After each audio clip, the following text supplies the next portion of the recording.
नमस्कार, आपका स्वागत है। दिनांक 3 दिसंबर 2025 दिन बुधवार, मार्गशीर्ष माह के शुक्ल पक्ष की द्वादशी तिथि है और विक्रम संवत 2082 है। आइए शुरू करते हैं आज की ताजा तरीन खबरें।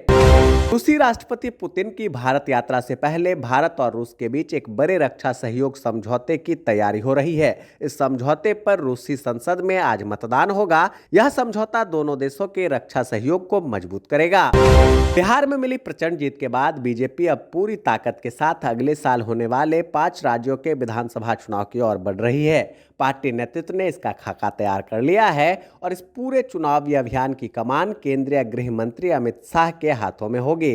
अमित शाह इस महीने के आखिर में पश्चिम बंगाल से अपने दौरे की शुरुआत करेंगे। लाल किला ब्लास्ट केस में आतंकी आमिर की रिमांड खत्म होने के बाद एनआईए ने उसे कोर्ट में पेश किया, जिसके बाद पटियाला हाउस कोर्ट की स्पेशल कोर्ट ने उसकी 7 दिनों के लिए एनआई रिमांड बढ़ा दी है। सीएम योगी ने फिर दिया बटोगे तो कटोगे का नारा। कहा, सनातन तभी सुरक्षित रहेगा जब हम एकजुट रहेंगे।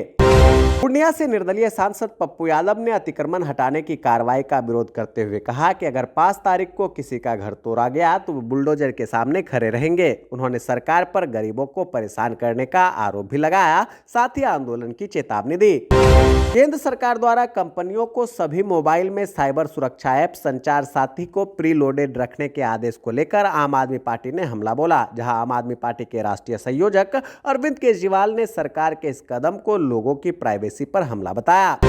झारखंड की राजनीति में अटकलें तेज है कि क्या हेमंत सोरेन कोई बड़ा खेल करेंगे। चर्चा यह भी है कि अगर वे बीजेपी के साथ जाते हैं तो विधानसभा में नंबर गेम बदल सकता है। राजनीतिक विश्लेषक इस संभावित बदलाव पर नजर रख रहे हैं, क्योंकि इससे राज्य की राजनीतिक में उथल पुथल मच सकती है। संसद के शीतकालीन सत्र में वंदे मातरम पर 8 दिसंबर को 10 घंटे की चर्चा होगी, जिसकी शुरुआत प्रधानमंत्री नरेंद्र मोदी करेंगे। वहीं चुनाव सुधारों पर 9-10 दिसंबर को चर्चा होगी, जिसका जवाब केंद्रीय कानून मंत्री अर्जुन राम मेघवाल देंगे।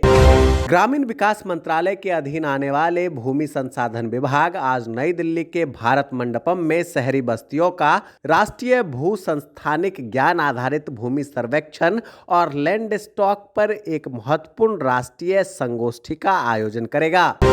महाराष्ट्र में हुए स्थानीय निकाय चुनाव का मतगणना आज होना था, जिस पर हाईकोर्ट ने रोक लगा दिया है। अब यह मतगणना 21 दिसंबर को होगा।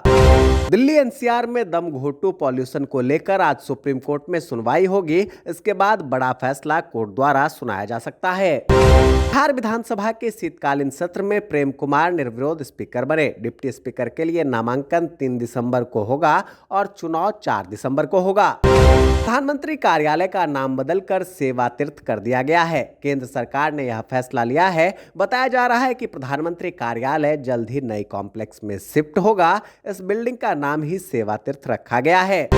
आतंकियों की बड़ी साजिश हुई नाकाम। राजस्थान के राजसमंद में विस्फोटक से लदी पिकअप हुई जब्त। भाजपा नेता दिलीप घोष ने टीएमसी विधायक हुमायूं कबीर के बाबरी मस्जिद निर्माण के बयान पर कड़ी प्रतिक्रिया दी। घोष ने कहा कि भारत में बाबर के नाम पर कोई मस्जिद नहीं बनेगी, क्योंकि वह एक आक्रमणकारी था। उन्होंने कहा कि लोग अपनी जमीन पर मंदिर बनवाने के लिए स्वतंत्र हैं।